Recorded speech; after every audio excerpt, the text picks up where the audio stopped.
بيبدأ الفيلم براجل اسمه كوان، واللي بيكون مستني بنته في عربيته وهي خارجة من المدرسة، وبياخدها وبيروحوا سوا علشان يشتروا فستان لحفلة تخرج فان. وبيكون كوان مبسوط وفرحان ان بنته خلصت تعليمها وهتتخرج، اما بنته فبتكون مستعجلة وعايزة تروح محل الفساتين بسرعة، لدرجة ان هما اول ما بيوصلوا ما بتستناش ابوها لحد ما يركن، وبتنزل بسرعة من العربية علشان تلحق تحجز فستان. ووقتها بتخبط في واحد وهو بيركن الموتوسيكل بتاعه قدام محل الفساتين، وبتقع المفاتيح من الشخص ده، فبيوطي ياخدها وبيختفي من المكان. وساعتها كوان بيطمن ان بنته دخلت المحل وبيتحرك علشان يركن عربيته، ولكن قبل ما كوان يركن العربية بيلاقي واحد جاي بسرعة علشان يركن بداله وبيخبطوا في بعض. فبينزل كوان من عربيته علشان يتكلم مع صاحب العربية، ولكن فجأة بتنفجر قنبلة بتكون موجودة على الموتوسيكل اللي قدام محل الفساتين، وساعتها بيتدمر المحل وكل الأماكن اللي جنبه بالكامل، وبيكونوا ضحايا الانفجار عددهم كتير، وبينصاب كوان بسبب قوة الانفجار، ولكنه بيقوم بسرعة وبيجري على المحل علشان يطمن على بنته. وبنروح لصحفي اسمه إيان، بتجيله مكالمة من شخص مجهول وبيقول له ان جماعة الجيش الجمهوري الايرلندي فجروا قنبلة في البنك البريطاني الدولي، وده بسبب دعم المؤسسات المالية البريطانية لاحتلال بريطانيا لايرلندا الشمالية. وعلشان يثبت له صحة كلامه بيقول له على الشفرة السرية واللي بيستخدموها اعضاء الجماعة، وبيعرفوا كمان ان الانفجارات دي هتفضل مستمرة لحد ما يتم تحرير ايرلندا الشمالية. وبينهي المكالمة،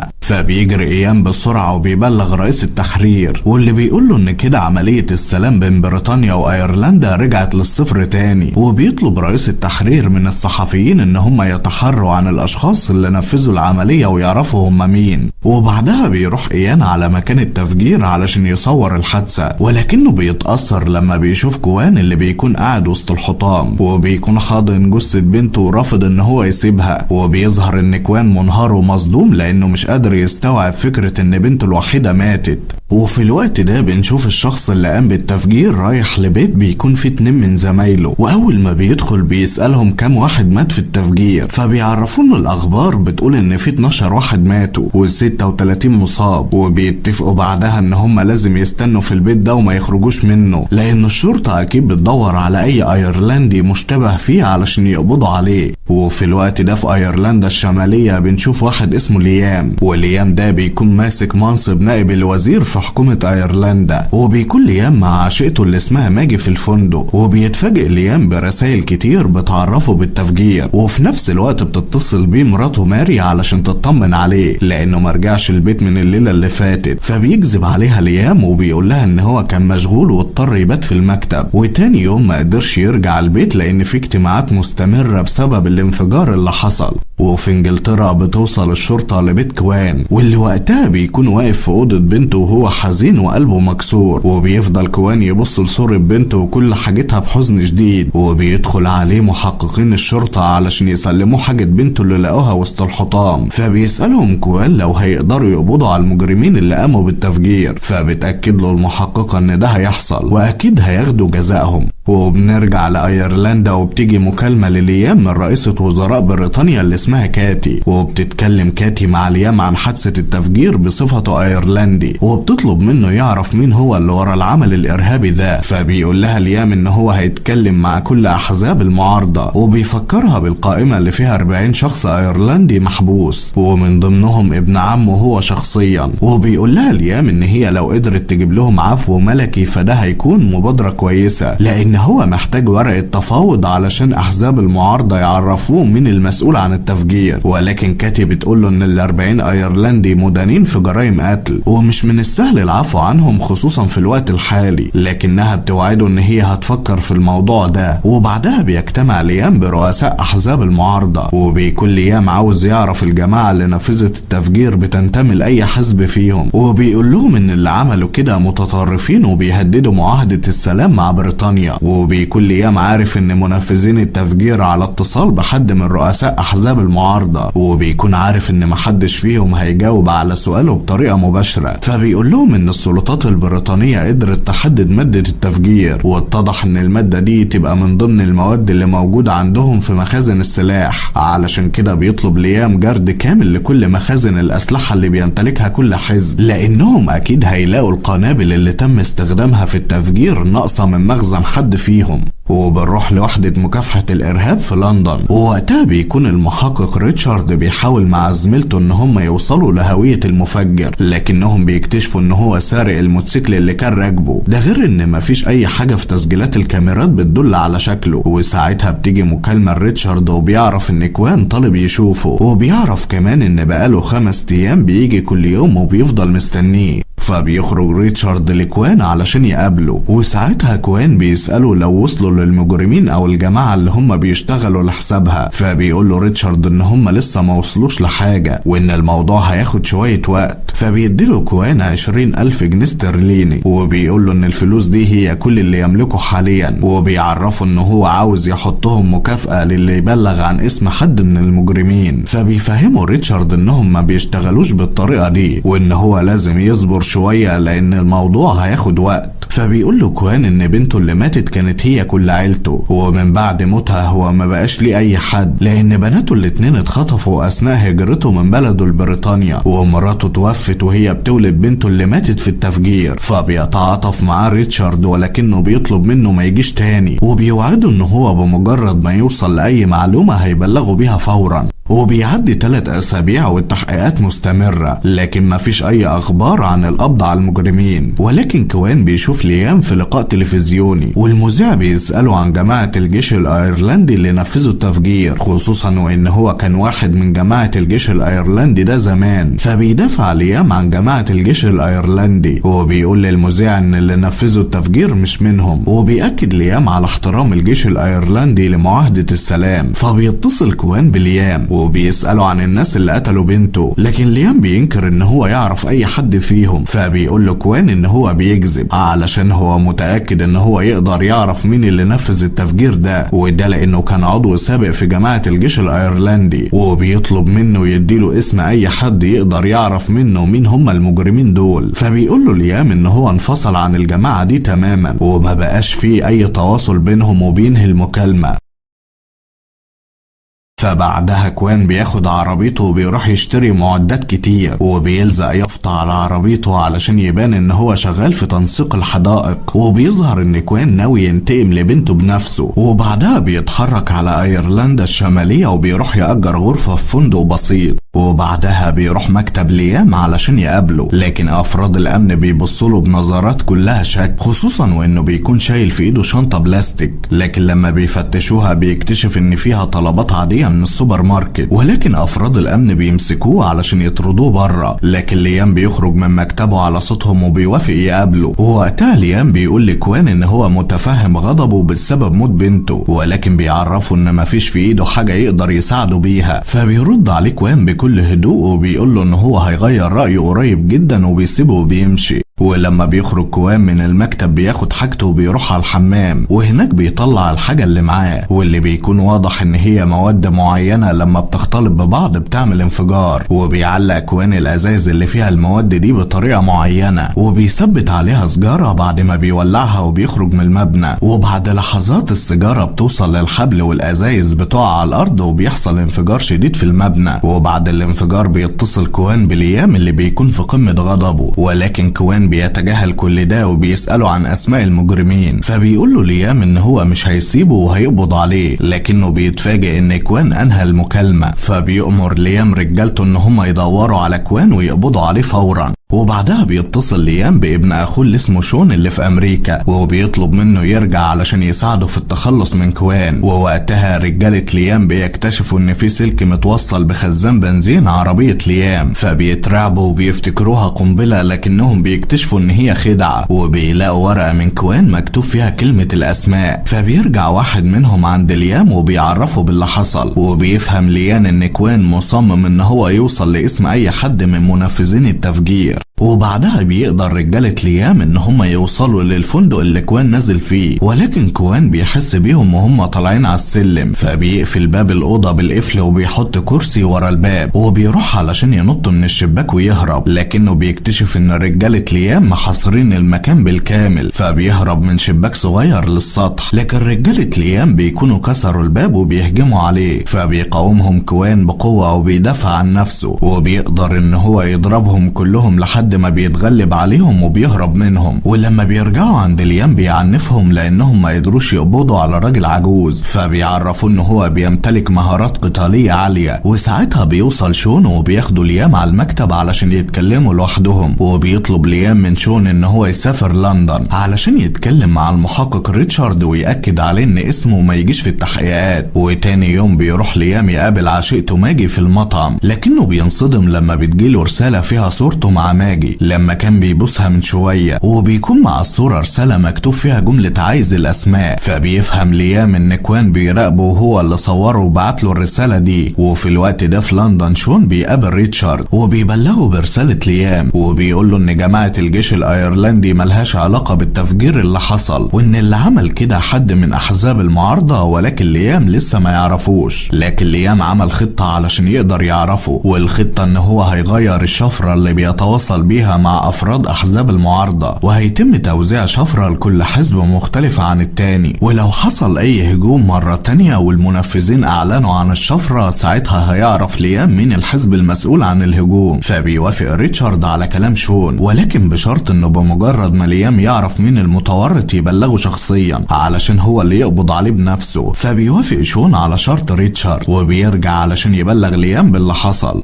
وبيكون ليام نقل لبيته اللي في المزرعة بتاعته علشان يكون في امان اكتر من بيته اللي في المدينة، لانه خايف ان كوان يوصل له ويأذيه. لكن بيتضح ان كوان بيكون مراقب كل تحركات ليام، وبيروح وراه على المزرعة وبيخبي عربيته في الغابة القريبة منها، وبيغطي العربية بفروع الشجر وبيحمي اي اثار للاطارات بتاع العربية. وبالليل بيتسلل كوان للمزرعة وبيدخل جوه مخزن فاضي وبيزرع قنبلة، لكن واحد من الحراس بيحس بوجوده وبيدخل يدور عليه، فبيهجم كوان عليه وبيفقده الوعي. فبيجي حارس تاني وبيتفاجئ لما بيلاقي زميله واقع على الارض، ولكن فجأة بيهجم عليه كوان وبيفقده الوعي هو كمان، وبعدها بيكتفهم وبيحبسهم في مكان بعيد عن المخزن. وبعد شوية وقت بتنفجر القنبلة اللي في المخزن، وبيخرج ليام وهو مرعوب من بيته، فبيتجمعوا كل رجالته علشان يسيطروا على الحريق. ووقتها بيطلب ليام من كيم المساعد بتاعه ان هو يستدعي حراس اكتر، لان هو استهان بقوة الراجل العجوز وده غلط. ولكن تاني يوم بيسمع ليام ورجالته صوت انفجار تاني، فبيجروا على مكان الانفجار وبيلاقوا عربية مقلوبة بسبب انفجار قنبلة كانت مدفونة تحتها. وبيعرف ليام من كيم ان القنبلة تم تفجيرها بجهاز عن بعد، وده معناه ان كوان مستخبي في الغابة اللي جنب المزرعة، فبيتحركوا بعربياتهم بسرعة علشان يدوروا عليه. ولكن كوان بيكون عامل لهم فخاخ في كل مكان وبيبدأ يتخلص منهم واحد ورا التاني، لكن كيم بيشوفه وهو بيهرب فبيضرب عليه نار وبيقدر يصيبه في كتفه. ولكن كوان بيكمل هروب وبيقدر يستخبى ورا شجرة بعيدة عن المكان. فبيرجع كيم وبيبلغ ليام ان هم محتاجين شخص يكون بارع في تعقب الاثر، فبيقول له ليام ان شون ابن اخوه هيقدر يعمل كده. ولكن اللي ما يعرفوش ليام ان شون بيخونه مع مراته ماري. وبتيجي لشون مكالمة من ليام وبيقول له ان هو محتاج مساعدته في القبض على كوان. ولما بيعرف شون باللي حصل بيقول له ان الشخص ده اكيد مدرب على اعلى مستوى، وبيعرفه ان هو هيكون عنده تاني يوم. وفي الوقت ده بنشوف كوان في الغابة وهو بيعالج كتفه، وبيتألم كوان وهو بيكوي جرحه بالنار لدرجة انه بيغمى عليه وبيفتكر ساعتها ازاي فقد بنته. وده بعد ما القراصنة خطفوهم اثناء ما هجموا على مركب الهجرة غير الشرعية. اما ليام فبيحاول يعرف اي معلومات عن كوان، وبيتفاجئ لما بيكتشف ان كوان ليه ملف من ضمن الملفات العسكرية السرية. وبيعرف ليام ان كوان يبقى من جنود القوات الخاصة في الجيش، وكان معروف ان هو من اشرس المقاتلين. وبعدها بيجي واحد من رؤساء احزاب المعارضة اسمه مارك وبيزور ليام في بيته، وبيكون ليام عارف ان الجرد اللي حصل في مخازن الاسلحة اثبت ان المتفجرات كانت من عند مارك. والمفاجأة هنا ان ليام كان عارف ان الاحزاب هيقوموا بالتفجيرات وكان موافق عليها كمان، ولكنه بيزعق لمارك لان اتفاقهم كان على تفجير المنشآت المالية وده بدون وقوع تطلع اي ضحايا من البشر. فبيقول له مارك ان هو ما يعرفش مين اللي نفذ الهجوم ده ولا ازاي اصلا سرقوا المتفجرات من مخازنه، وبيطلب من ليام ان هو يداري على الموضوع والا العواقب هتكون وخيمة، وبيعرفه ان هو هيروح يقعد في مزرعته لحد ما يفكر ويرد عليه. وبالليل بيدخل ليام مكتبه وبيتفاجئ لما بيلاقي كوان بيظهر من وراه وبيقول له ان هو لابس حزام ناسف، وبيطلب منه يقول له على اسماء المجرمين اللي نفذوا التفجير. فبيعترف له ليام بان هو عمل خطة وغير شفرة التواصل بين احزاب المعارضة، وبعد ما هيحصل اي تفجير هيعرف مين المسؤول عن التفجيرات اللي بتحصل. فبيقول له كوان ان هو قدامه يوم واحد بس وهيرجع له تاني.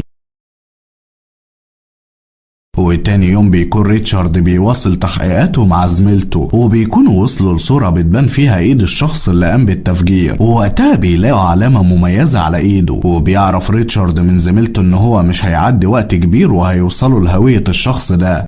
وبعدها بنلاقي ماجي عشيقة ليام نازلة من اتوبيس في لندن وبتروح تركب مع شخص ايرلندي من اللي بينفذوا التفجيرات، وبنعرف هنا ان ماجي بتشتغل معاهم، ده غير ان هي اللي زرعت قنبلة جوه الاتوبيس اللي بينفجر بعد ما بيتحرك بلحظات. وفي نفس الوقت بيتصل ريتشارد بليام وبيقول له ان اللي فجروا الاتوبيس ما اعلنوش عن اي شفرة زي المرة اللي فاتت، وبيكون ريتشارد شاكك ان ليام بيخدعه. فبيقول له ليام ان كده في حد بلغ المتمردين بموضوع الشفرة، وبيقول له ان محدش غيره هو وشون ابن اخوه اللي يعرفوا الموضوع ده. فبيطلب منه ريتشارد ان هو يبلغه باسامي المتمردين دول في اسرع وقت، والا هيلاقي منه رد فعل مش هيعجبه.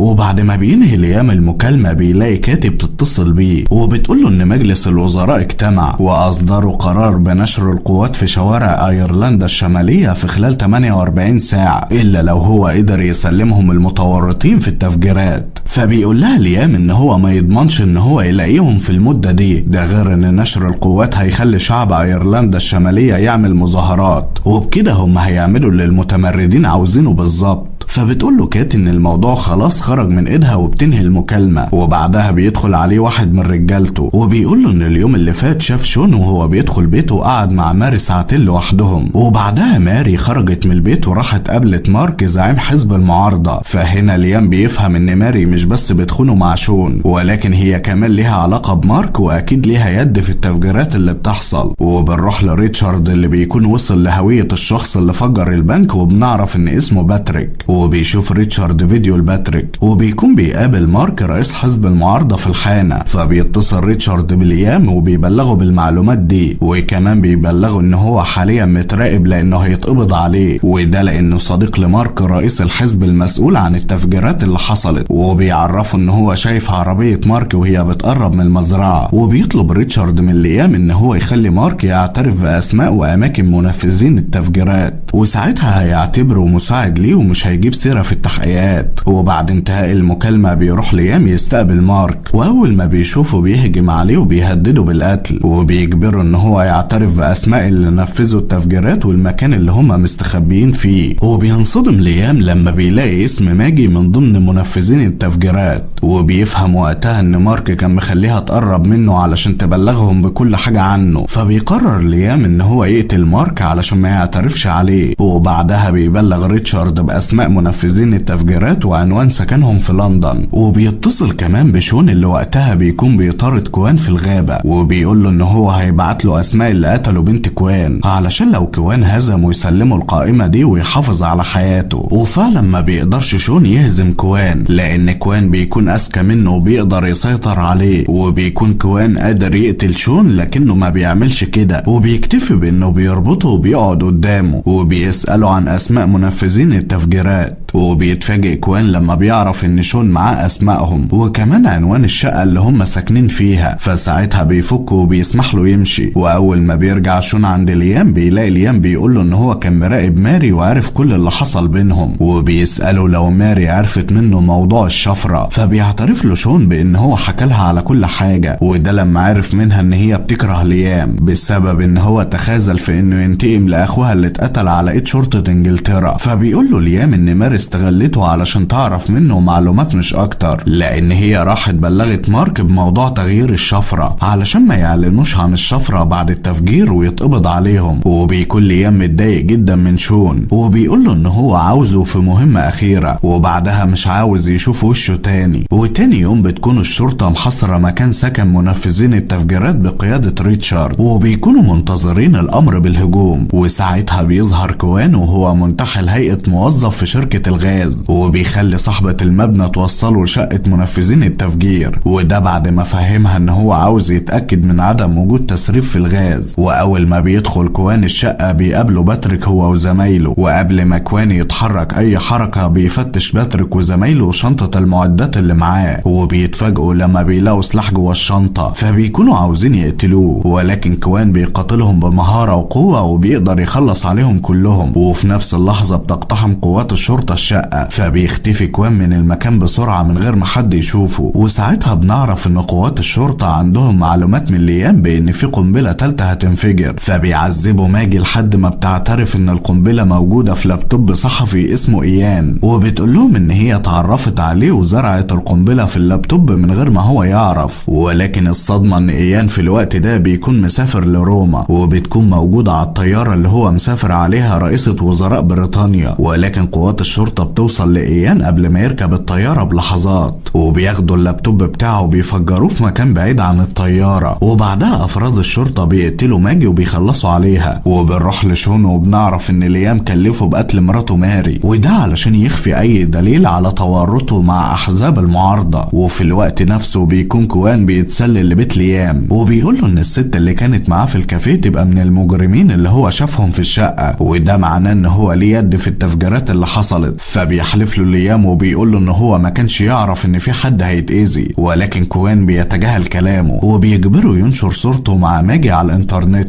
فبيقول له كوان ساعتها ان العالم كله هيعرف ان هو ارهابي، وبعدها بيسيبه كوان وبيرجع لحياته بعد ما بيكون انتقم لبنته، وبتستقبله مساعدته بدموعها بسبب خوفها وقلقها عليه وبتحضنه. وبيخلص الفيلم. لو عجبك الفيديو ما تنساش تعمل لايك للفيديو واشتراك لقناة فيلمتشينو، ولو عاوز تتابع الملخصات الكوميدية ما تنساش تعمل متابعة لصفحة عبد عاطف. ونشوفكم الملخص اللي جاي، ويلا سلام.